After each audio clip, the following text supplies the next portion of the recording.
Radio Publique Africaine.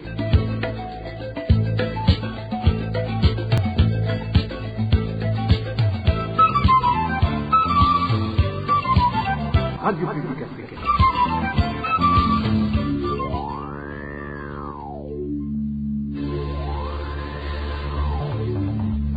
C'est le moment de suivre le journal parlé en français. À la présentation, Josiane Mouzanez. Au sommaire de cette édition, l'armée burundaise se préparerait à enterrer certains de ses militaires envoyés en incursion au Congo. Les corps de 4 militaires sur 5 noyés dans la Rusizi auraient déjà été repêchés. Le directeur de l'hôpital de Nyanzalak, accusé de profiter de son rang pour tirer profit des biens du dit hôpital sans se préoccuper des conséquences qui pourraient en découler. Vous le suivrez dans ce journal. Dans ce journal, nous vous parlerons également du calvaire des Tutsis burundais réfugiés en République démocratique du Congo qui sont dans la ligne de mire des rebelles Maï Maï qui les prend pour des Banyamulenge. Voilà pour les grandes articulations. Bien le bonsoir chez vous, mesdames et messieurs. Dans quelques poussières de secondes, le développement de ces titres.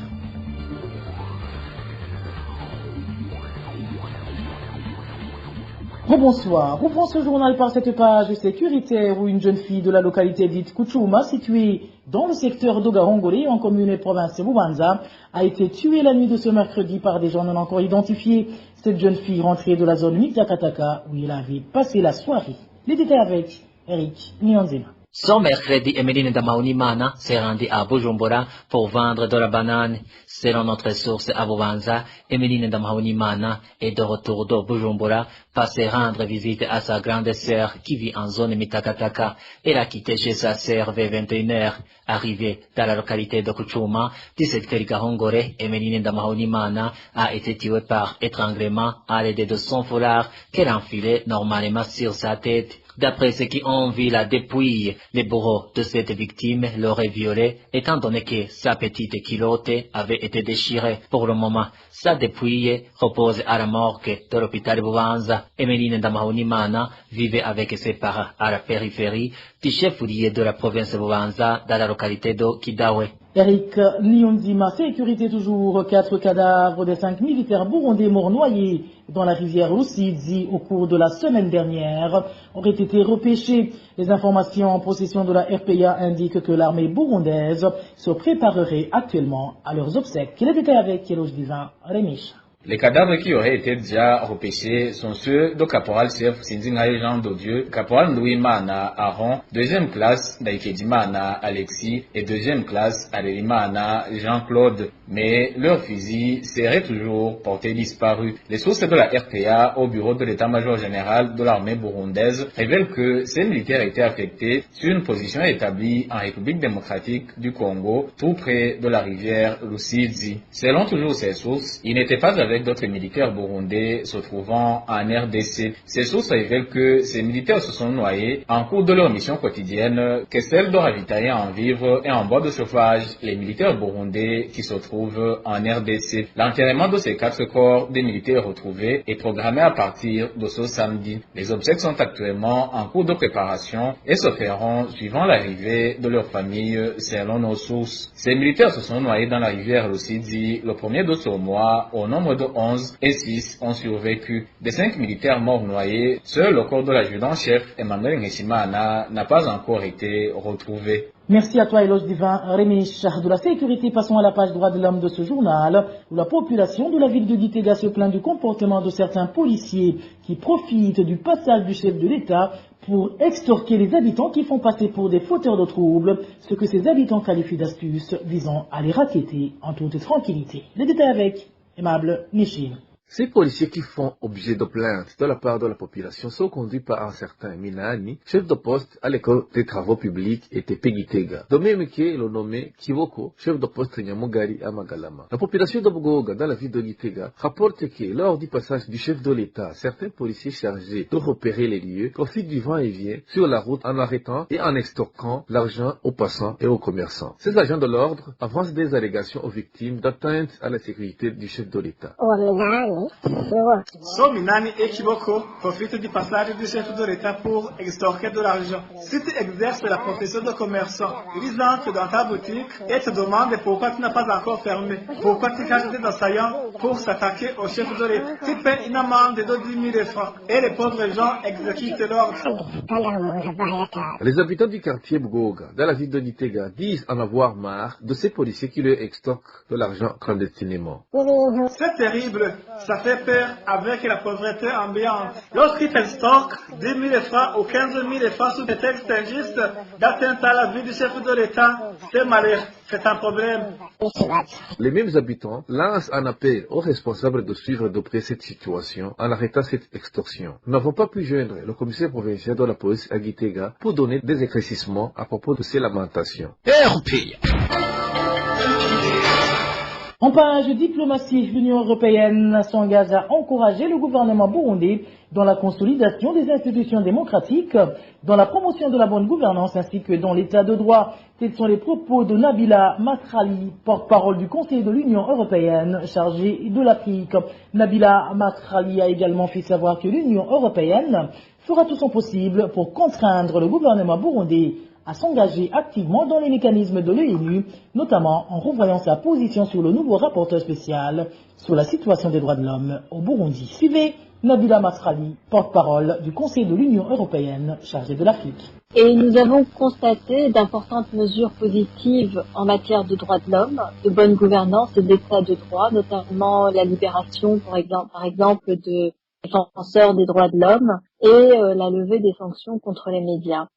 Donc cela a conduit le Conseil le 8 février à abroger sa décision prise en 2016 qui imposait la suspension de l'aide financière directe à l'administration ou aux institutions burundaises. Avec cette abrogation, l'Union européenne va donc pouvoir reprendre ce type de coopération avec l'administration burundaise. Et de toute façon, comme nous disons souvent, l'Union européenne est déterminée à continuer à travailler avec la République du Burundi dans un esprit de partenariat en vue de stabiliser et de consolider les institutions démocratiques, de promouvoir les droits de l'homme, la bonne gouvernance et l'état de droit. Donc il est nécessaire de continuer à adresser les sujets de préoccupation. Donc nous encourageons le gouvernement burundais à continuer à le faire et à s'engager activement dans les mécanismes des Nations Unies, vous le mentionniez tout à l'heure, y compris le nouveau rapporteur spécial sur la situation des droits de l'homme au Burundi, qui sera bientôt nommé par le haut commissaire des Nations Unies aux droits de l'homme. Que pensez-vous des médias en exil, les activistes, de même que les autres réfugiés qui n'ont pas toujours regagné leur pays? Il y a toujours des sujets de préoccupation. Et c'est pour ça que nous en discutons et que nous continuerons d'en discuter avec le gouvernement burundais et on continuera à s'engager à le faire dans les différents mécanismes, dont celui des Nations Unies. Et n'avez-vous pas peur que le régime burundais puisse se servir des moyens financiers lui accordés par l'Union européenne et pour intensifier sa répression contre les voix discordantes? Nous avons pris une décision qui a été prise par le Conseil de l'Union européenne à l'unanimité. Nous sommes confiants que le gouvernement burundais est en train de prendre des mesures positives et c'est sur cette base-là que nous engageons à aider le Burundi. Comme je vous l'ai répété plusieurs fois, donc le gouvernement burundais a adopté un certain nombre d'engagements. C'est sur cette base que nous avons pris des mesures et nous espérons et nous sommes confiants que nous allons aller de l'avant vers une situation positive. Et je vous le disais en titre, le directeur de l'hôpital du district de Nyanzalak en province Makamba est accusé de mauvaise gestion par les employés du dit hôpital. Et pour cause, ce dernier utilise souvent les véhicules de l'hôpital pour ses intérêts sans se soucier des perturbations que cela pourrait engendrer à l'endroit de cette infrastructure sanitaire. Le point avec Eloge Quizera. Le nommé Ernest Uwezo, directeur de l'hôpital du district de Nyanzarake, est accusé par la population d'utiliser les véhicules du dit hôpital pour ses propres intérêts. L'exemple le plus récent est celui d'une des camionnettes de cet hôpital qui a été appréhendée par la police dans un commerce frauduleux en provenance de la Tanzanie. Cette camionnette transportait du maïs et d'autres marchandises appartenant au directeur de l'hôpital de Nyanzarake. D'habitude, ces véhicules aussitôt appréhendés sont aussitôt relâchés suite à ce réseau de connaissances, comme le témoigne cet habitant. Le directeur de l'hôpital de Nyanzarake, Uwezo Ernest, utilise les véhicules du hôpital pour d'autres activités en dehors de l'hôpital. Il utilise ces véhicules surtout dans le commerce frauduleux en provenance de la Tanzanie. Il ne s'inquiète pas parce que ces véhicules ne sont pas fouillés en cours de route. Somme le crédit, une camionnette de l'hôpital a été appréhendée à la frontière burundo-tanzanienne de Kagongo et a été envoyée à Kabonga. Ce véhicule venait de la Tanzanie, chargé de maïs et d'autres marchandises. Par la suite, on l'a embarqué jusqu'à la police de Nyanzarake. Mais les hauts cadres de la police de Nyanzarake ont ordonné que ce véhicule soit libéré. Le personnel de cet hôpital demande aux autorités habilitées de suivre de près l'usage de ces véhicules de l'hôpital. Les véhicules sont affectés dans les activités du directeur autres que celles de l'hôpital. Les habitants de Nyanzarake demandent à ces autorités supérieures de suivre de près les activités de ce directeur qui ne privilégie que ses intérêts au détriment de ceux de l'hôpital. Contacté à ce propos par la rédaction de la RPA, Uwezo Ernest, directeur de l'hôpital de Nyanzarake, a dit qu'il est à réunion à Bujumbura et qu'il va s'enquérir de la situation de ce véhicule appréhendé en provenance de la Tanzanie. Éloge Kwizé, il a une courte pause et nous parlons réfugiés.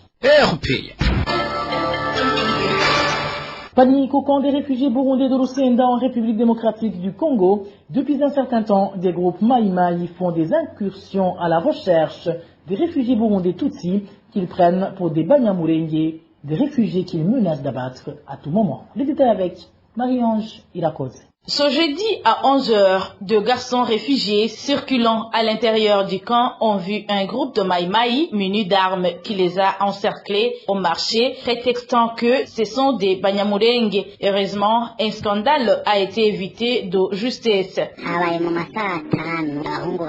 C'était vers 11h, deux garçons sont allés au marché au site de Lulinda. En ce moment, ils ont vu un groupe de Maïmaï qui a encerclé le marché. C'est Dieu qui nous a protégés. Les gens allaient mourir car ces Maïmaï avaient des fusils. Ils sont allés au poste de la police et ont demandé de leur montrer les Banyamulenge qui sont entrés dans ce marché.